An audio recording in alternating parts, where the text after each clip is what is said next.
느헤미야 8장입니다. 이스라엘 자손이 자기들의 성읍에 거주하였더니 일곱째 달에 이르러 모든 백성이 일제히 수문 앞 광장에 모여 학사 에스라에게 여호와께서 이스라엘에게 명령하신 모세의 율법책을 가져오기를 청하매 일곱째 달 초하루에 제사장 에스라가 율법책을 가지고 회중 앞 곧 남자나 여자나 알아들을 만한 모든 사람 앞에 이르러 수문 앞 광장에서 새벽부터 정오까지 남자나 여자나 알아들을 만한 모든 사람 앞에서 읽음에 뭇 백성이 그 율법책에 귀를 기울였는데, 그때 학사 에스라가 특별히 지은 나무 강단에 서고 그의 곁 오른쪽에 선 자는 마띠다와 스마와 아나야와 우리야와 힐기야와 마아세야여, 그의 왼쪽에 선 자는 부다야와 미사엘과 말기야와 하숨과 하스바다나와 스가랴와 무슬람이라. 에스라가 모든 백성 위에 서서 그들 목전에 책을 펴니 책을 펼 때에 모든 백성이 일어서니라. 에스라가 위대하신 하나님 여호와를 송축하며 모든 백성이 손을 들고 아멘 아멘 하고 응답하고 몸을 굽혀 얼굴을 땅에 대고 여호와께 경배하니라. 예수아와 바니와와 세레바야와 야민과 악국과 사부대와 호디야와 마아세야와 그리다와 아사랴와 요사박과 하난과 블라야와 레 사람들은 백성이 제자리에 서 있는 동안 그들에게 율법을 깨닫게 하였는데, 하나님의 율법책을 낭독하고 그 뜻을 해석하여 백성에게 그 낭독하는 것을 다 깨닫게 하니 백성이 율법의 말씀을 듣고 다 우는지라. 총독 느헤미야와 제사장 겸 학사 에스라와 백성을 가르치는 레위 사람들이 모든 백성에게 이르기를, 오늘은 너희 하나님 여호와의 성일이니 슬퍼하지 말며 울지 말라 하고.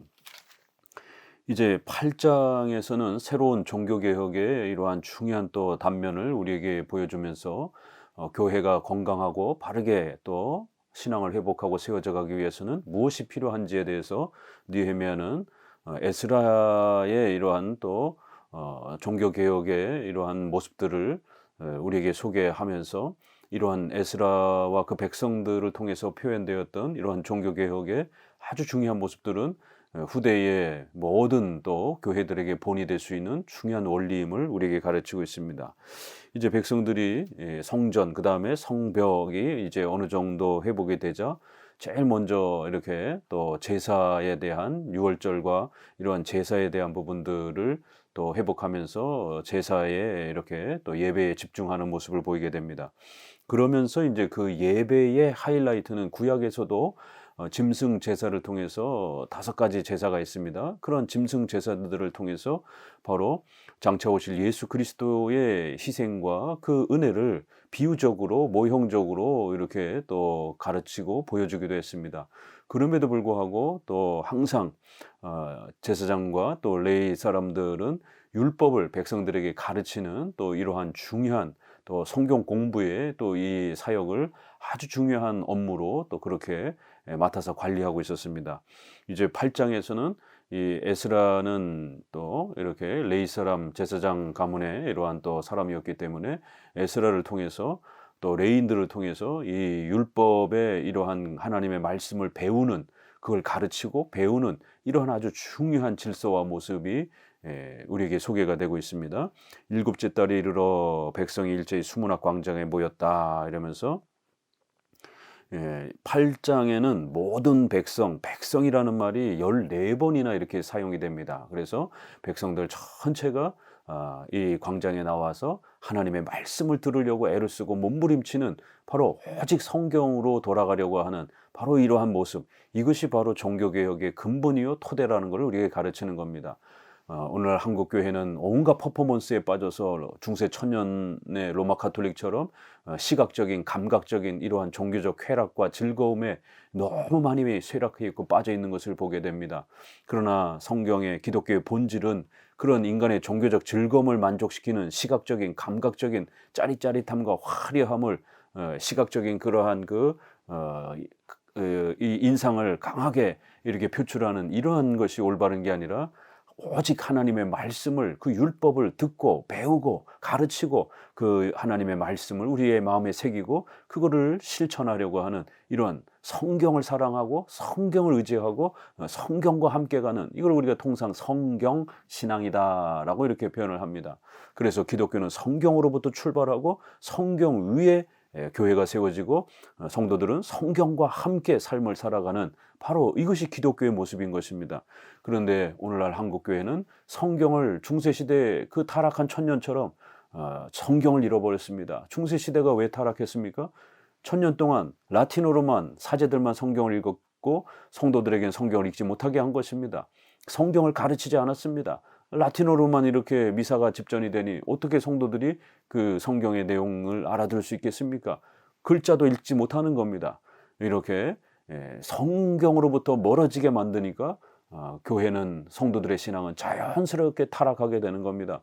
그래서 루터와 칼빈은 16세기에 종교개혁을 일으키면서 바로 이 문제를 깨달았고, 그래서 건강한 정통 기독교로 돌아가기 위해서는 반드시 오직 성경으로 돌아가야 되고 오직 성경으로부터 시작해야 된다라고 하는 바로 이 중요한 원리를 깨닫고 바로 여기서부터 출발한 겁니다. 그래서 독일어로 루터는 성경을 번역하고 그 성경을 가르치기 위해서 루터의 대소유리 문답을 만들어서 간략한 기독교의 핵심 요약을, 교리를 그렇게 신속하게 가르친 겁니다. 그래 루터의 대소리 문답은 기독교의 본질에 해당이 되는, 어떻게 믿어야 되는가에 대한 신앙의 내용을 가르치는 사도신경, 그 다음에 어떻게 살 것인가, 삶에 대한 문제인 십계명, 그 다음에 하나님과 어떻게 동행하는가, 주기도문, 그 다음에 교회 생활 어떻게 해야 되는가, 요 성례, 이렇게 4가지를 소개했고, 역시 칼빈도 마찬가지였던 것입니다. 이렇게 성경과 성경의 핵심 요약인 신조와 교리를 지속적으로 가르치면서 성도들이 성경으로 돌아오고 성경을 깨닫도록 하니까 놀라운 종교개혁의 위대한 역사가 일어난 것입니다. 바로 8장에서는 포로에서 돌아온 백성들, 오랫동안 이렇게 남의 나라에 포로로 잡혀가 있다 보니까 히브리어도 다 잊어먹고 구약의 이러한 성경의 이런 가르침의 질서들도 다 잊어버린 이 상태에서 에스라가 제일 먼저 한 것은 성전을 외형적으로 이렇게 개혁하는 이러한 형태를 취했고, 이제 내용적으로는 바로 성경을 가르치고 성경을 배우고 그 성경을 통해서 하나님을 배우고 장차 오실 예수 그리스도를 소망할 수 있도록 성경을 가르치는 이 개혁에 온 힘을 기울였던 것을 알 수가 있습니다. 그렇기 때문에 오늘날도 성경을 가르치고 성경을 사랑하는 이런 형태로 기독교가 돌아와야 한국교회도 건강해질 수 있고 우리 성도들 각자의 신앙도 든든해질 수 있는 것입니다. 그래서 학사 에스라에게 찾아왔다 이러면서 모세의 율법책을 가져오기를 청하며, 이렇게 백성들이 끊임없이 반복이 되면서 백성들이 전체가 자원하는 마음으로 이 성경의 전문가인 학사 에스라, 이렇게 에스라를 표현할 때도 분명히 제사의 전문가이지만 학사, 이렇게 성경을 아주 잘 가르치는 학문적 재능이 뛰어난, 그래서 이것을 선생님이라는 이러한 교사라는 이러한 단어인 학사라는 단어를 써서 교사 에스라, 학사 에스라 이렇게 표현하면서 에스라에게 찾아와서 성경을 가르쳐달라고 백성들이 요청하는 겁니다.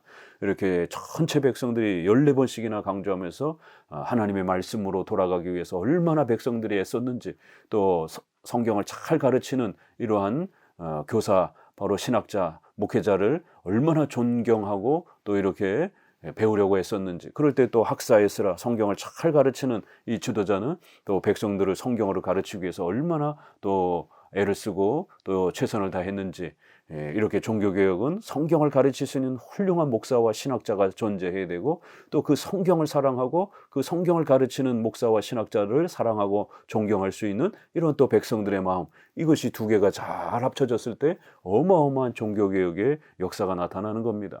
그래서 7째 달 초하루에 7월 1일이죠.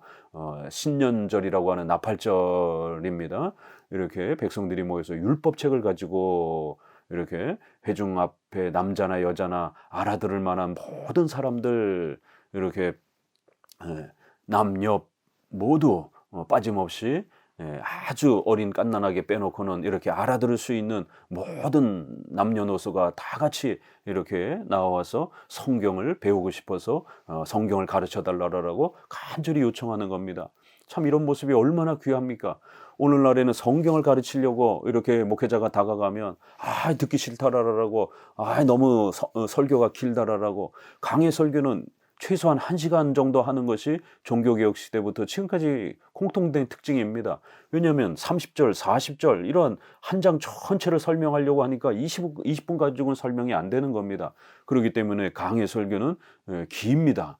또 우스갯소리, 재미난 이러한 개그 같은 이런 문화 강좌처럼 이런 내용을 말하는 게 아닙니다. 설교는 성경의 핵심 교리를 설명해 주는 겁니다. 그래서 교리 설교를 하다 보니까 어렵죠. 삼일체, 유아세례, 이성일인격, 원죄, 이승칭의, 전가교리 이러한 기독교의 소중한 핵심 가르침들을 가르쳐야 되는 교리 설교를 해야 되는 겁니다.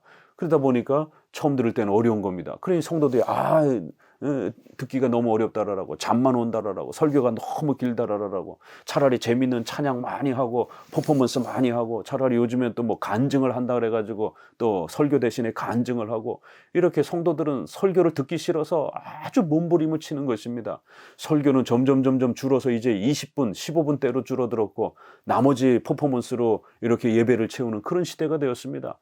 중세시대 설교를 가르칠 수 없고 듣기 싫어하는 성도들 때문에 미사가 퍼포먼스가 된 겁니다. 오늘 한국교회는 설교를 가르칠 만한 히브리어, 헬라어, 라틴어, 영어를 하지 못하는 이러한 목사들, 성경을 읽지 못하는 목사들, 까막눈인, 성경의 까막눈인 이러한 목회자들, 번역 성경 정도만 읽으면 어떡합니까? 지도자가 돼야 될 사람들이 성경의 원전을 읽어야 될 것 아닙니까?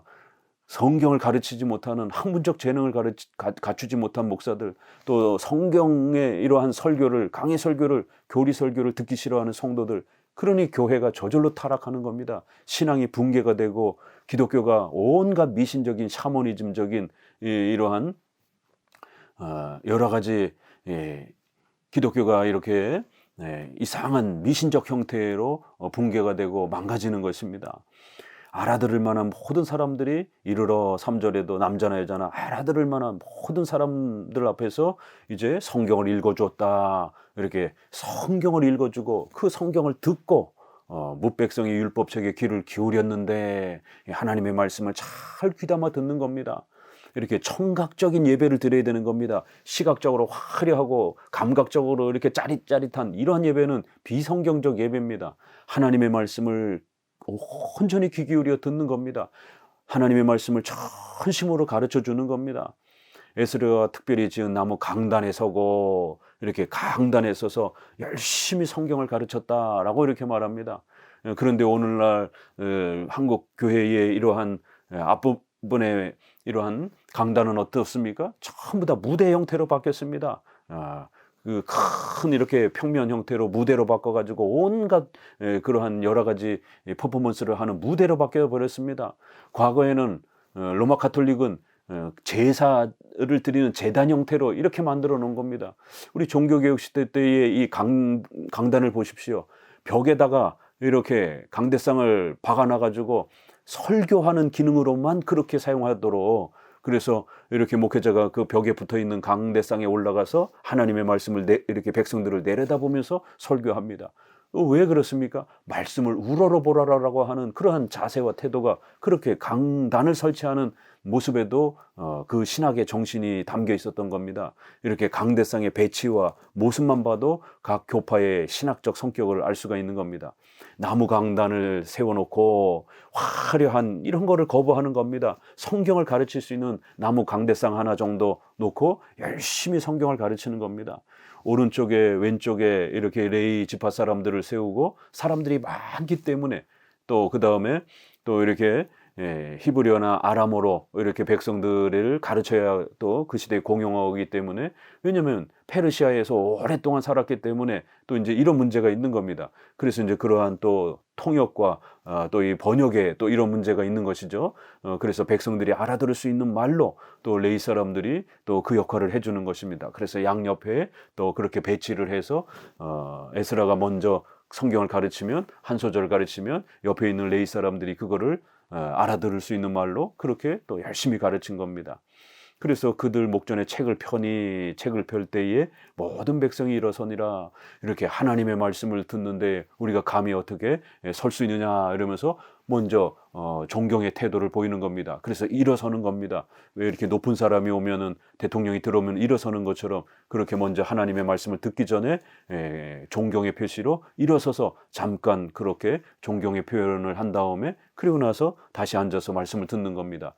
바로 이런 모습 때문에 우리 장로교 예배에 있어서는 사도신경을 할 때에 이제 일어섰다가 다시 이제 또 이렇게 앉는, 또 축도 전에 일어서는 이러한 하나님의 이 귀한 신앙 고백을 할 때는 최소한 존경을 표현해야 되지 않느냐. 또 축도를 들을 때, 축도를 받을 때도 역시 마찬가지로 이렇게 예배의 그러한 자세 안에도 이러한 신앙의 태도와 정신을 녹여낸 것입니다. 이 에스라서의 이러한 부분을 이렇게 예배에다가 어느 부분에서 서고 앉고 이런 부분들을 또 이렇게 적용해 본 겁니다.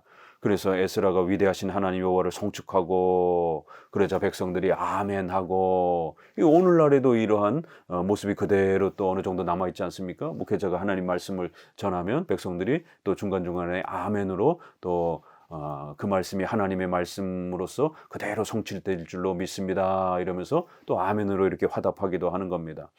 이렇게 수천 년 전에 이러한 그 모습이었지만 바로 성경을 사랑하고 성경 앞에 존경의 태도를 취하고 그 성경의 말씀을 아멘으로 믿으려고 다짐하고 결단하고 고백하는 이러한 모습은 동일한 것이죠. 그래서 레위 사람들이 양옆에 서서 그들에게 율법을 깨닫게 하였다. 이렇게 하나님의 말씀을 깨닫게 하였다. 그리고는 율법책을 낭독하고 또 그 뜻을 해석하여 백성들에게 그 낭독한 것을 다 깨닫게 하였다. 그러자 백성들이 이제 울기 시작하는 겁니다. 이게 정통 기독교의 모습인 겁니다. 강해 설교를 통해서 성경을 읽어주고, 또 우리는 교동문을 할 때도 역시 마찬가지입니다. 이 교동문은 성무일과라라고 하는 로마 카톨릭의 그러한 전통에서 온 겁니다. 좋은 그 성경 구절만 뽑아가지고 그렇게 백성들이 복 받는다, 복 받는다, 이러한 그 구절들만 소개하는 겁니다. 그래서 사제들이 매일 이렇게 읽어야 되는 그러한 그 일정한 부분의 성경의 구절들을 모아놓은 그러한 형태가 있었는데, 그 매일매일에 읽는 그 성무일과라라고 하는 성경 읽기가 개신교 안에도 이렇게 들어오면서 축복받는다라는 이런 좋은 말씀만 뽑아가지고 그렇게 교동문 형태로 소개가 된 겁니다. 그렇게 하면 안 되죠. 왜냐하면 성경 전체를 있는 그대로 축복하는 말씀, 또 책망하고 훈계하고 야단 맞는 이런 말씀도 있지 않습니까? 그거 다 하나님의 말씀이죠. 왜 그거를 그렇게 나눠가지고 인간에게 복 준다라고 하는 편의적으로 그렇게 나눠가지고 그 부분만 읽습니까? 그렇게 하면 안 되는 겁니다. 그래서 종교개혁자들은 하나를 선택하면 창세기부터 신약 마태복음부터 끝날 때까지 연속적으로 조금씩 나눠서 구약과 신약을 이렇게 전체를 읽는 이렇게 형태로 성경 강독 형태가 우리 종교개혁의 전통이었습니다. 그래서 우리 보수적 개혁교회는 구약과 신약을 선택해서 10절이든 20절이든 이렇게 순서대로 계속 강독하는 게 특징입니다. 또 그 다음에 그것을 해석하고 이 강의 설교를 하는 것이죠. 그래서 성경 본문을 택한 부분을 열심히 또 해석해주고, 그래서 백성들이 그 성경의 핵심 내용을, 교리를 깨닫도록 도와줘야 되는 겁니다. 우스갯소리하고 문화 강자처럼 이렇게 설교를 하면 안 되는 겁니다. 그거는 세상에서도 얼마든지 하는 겁니다. 교회 와서는 성도들이 하나님의 말씀을 듣고 싶은 겁니다. 그런데 왜 목회자들이 자꾸 쓸데없는 세상 이야기만 하고 있습니까? 성경을 가르치도록 힘써야 되는 겁니다. 그렇기 때문에 성경은 히브리어 헬라어로 되어 있으니까 목회자들은 원전을 읽을 수 있도록 최선을 다해 공부해야 되는 겁니다. 그래서 오직 성경을 외쳤을 때 종교개혁자들이 지도자들을 향해서는 아드폰테스, 원전으로 돌아가라 라고 이렇게 훈계한 거고, 성도들에게는 자국어로 성경을 읽으라, 이렇게 오직 성경의 의미를 대상에 따라 그렇게 적용해 준 겁니다. 성경을 낭독하고 해석하고 깨닫게 해주는 거예요. 그러면 성도들이 우는 겁니다. 그 하나님의 말씀을 깨닫기 시작하니까 너무너무 감격해서 우는 것이, 이게 기독교의 예배의 모습인 겁니다. 말씀 중심의 예배.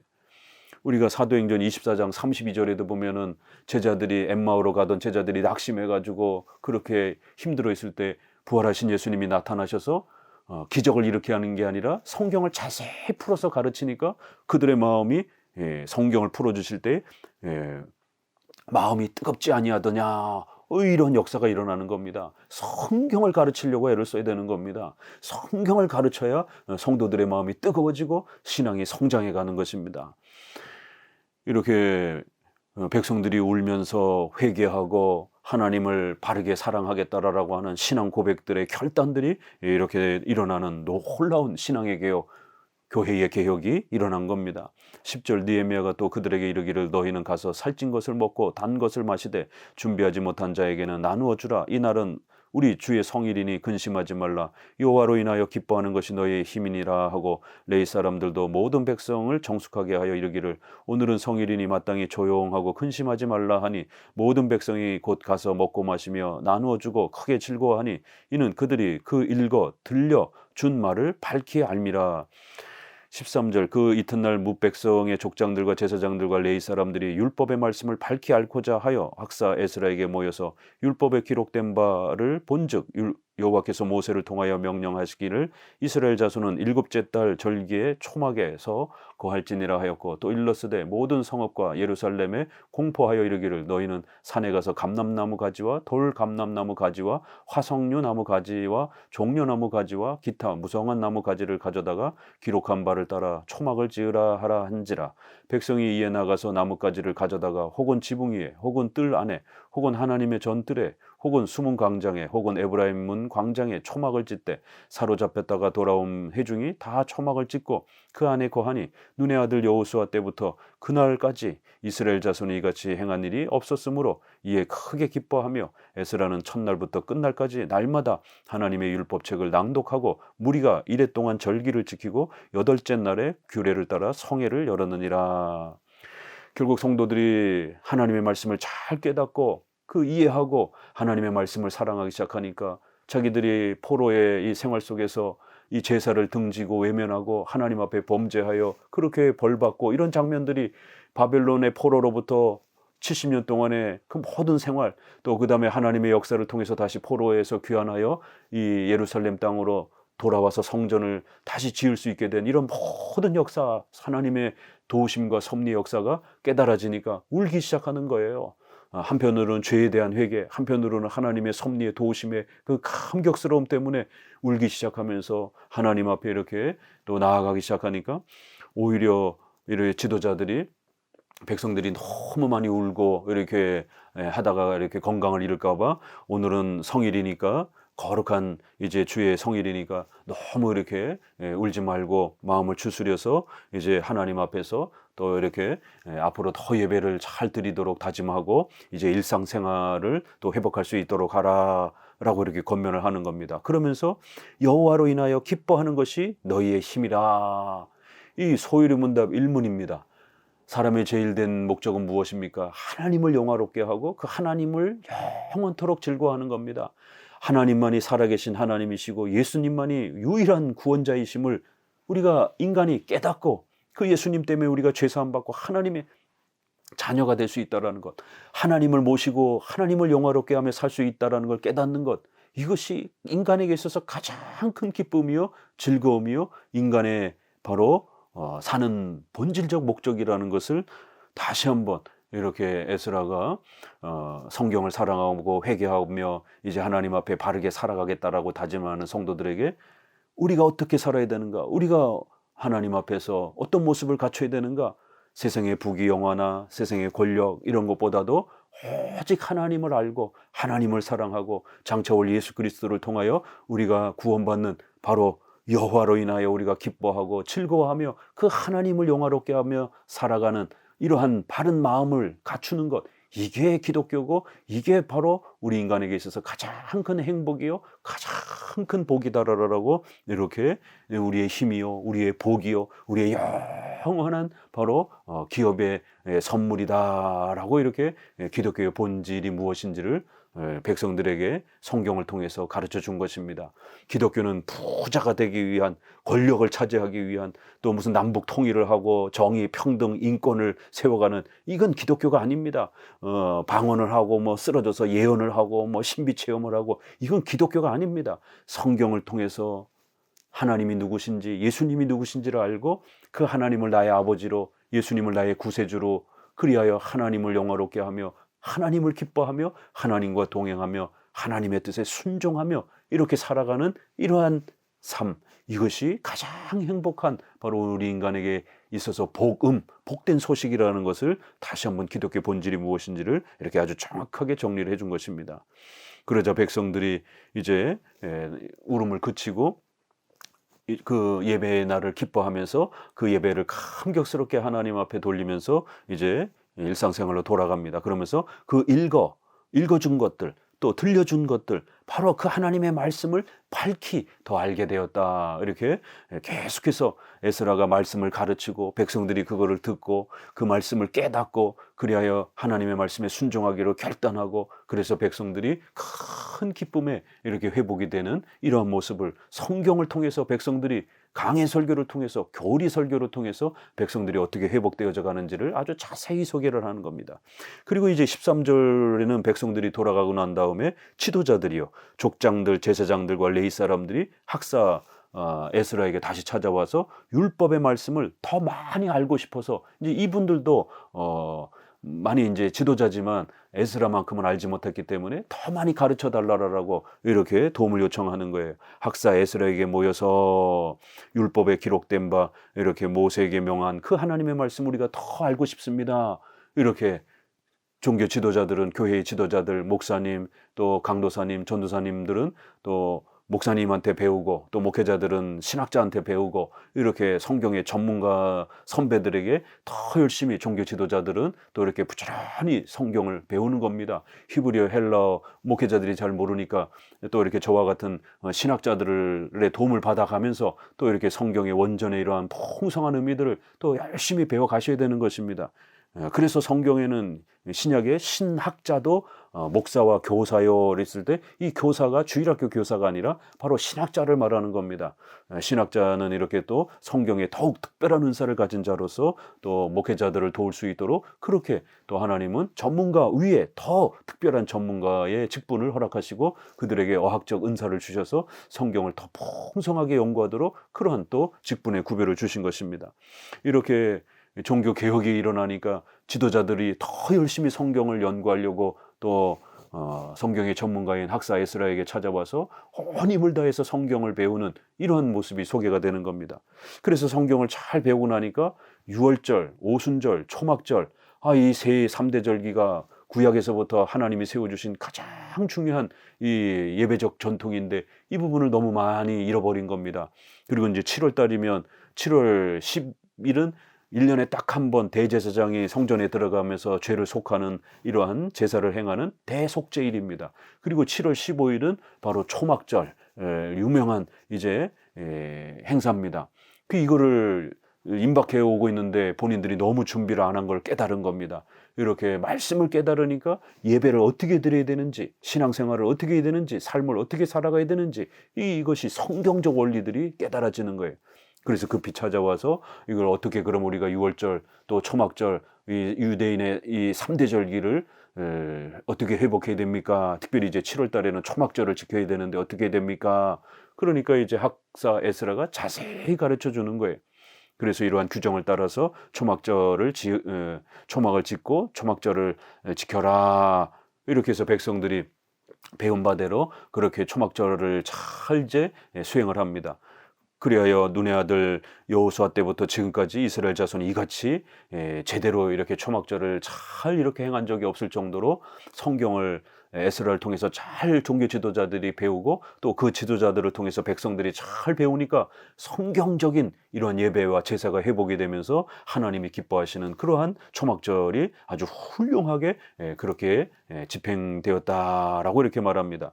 그리하여 에스라는 첫날부터 끝날까지 날마다 율법책을 낭독하고 일주일 동안 성도들에게 하나님의 말씀을 가르쳤다. 이렇게 일주일 동안 초막절을 지키는데 그 기간 동안에 열심히 성경을 가르치고 또 백성들도 또 열심히 하나님의 말씀을 배우는, 이렇게 8장은 백성들이 돌아와서 성전을 회복하고 나서 제일 중요한 성경을 배우기 위해서 얼마나 열심을 냈고 또 지도자들은 성경의 전문가로서 얼마나 또 성경에 더 깊은 연구를 하기 위하여 매달렸는가 이렇게 성경에 집중하는 모습을 보입니다. 바로 성경으로 돌아갈 때에 신앙이 개혁되기 때문에 그런 것입니다. 기독교는 성경 중심의 기독교이기 때문에 그런 것입니다. 오늘날 우리 성도들도 또 교회도 이렇게 성경으로 돌아가시기를 바랍니다. 지도자들은 아드폰테스 원전으로 돌아가셔야 됩니다. 성도들은 자국어로 열심히 성경을 읽고 신조나 교리문답을 통해서 성경의 핵심 교리를 또 열심히 공부하셔야 됩니다. 감사합니다.